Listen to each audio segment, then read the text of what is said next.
Let's travel back 4 million years to the cradle of humanity, the Great Rift Valley in Africa.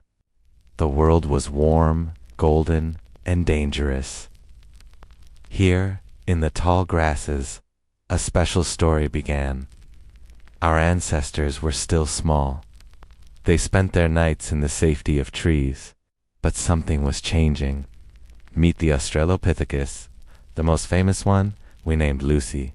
Imagine her standing up, not on 4 legs, but on 2.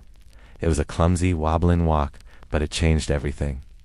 Standing up meant she could see over the tall grass to spot predators. But more importantly, her hands were finally free.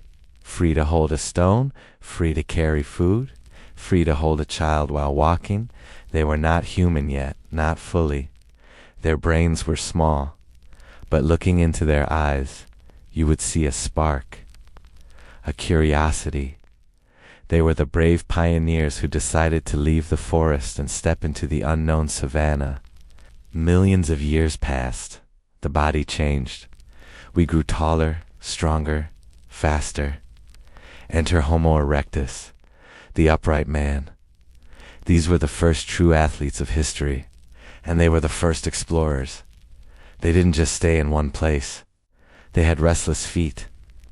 They walked out of Africa, spreading into Asia and Europe. But their greatest gift to us was not their legs. It was their mastery of the elements. They were the ones who tamed the fire. Suddenly, the cold nights became warm. The raw meat became cooked and delicious. The campfire became the heart of the community, a place to bond, to share, to be safe from the dark. While some stayed in the warmth, a group of our cousins traveled north into the heart of Europe, into the ice ages. These were the Neanderthals. For a long time we thought they were simple brutes. We were wrong. They were incredibly sophisticated, strong, and intelligent survivors. They were built for the cold, stocky, muscular, with large noses to warm the freezing air. They hunted mammoths with heavy spears. They lived in caves warmed by fires that never went out, but they were also gentle. Archaeology tells us a touching story about their souls. We found graves, Neanderthal graves. Inside there was pollen. This means they buried their dead with flowers. They took care of their injured. If you broke a leg, the tribe didn't leave you behind. They fed you and healed you. They showed compassion long before modern humans arrived. For hundreds of thousands of years, they were the masters of Europe. They heard the wind howl over the glaciers. They saw the northern lights dance.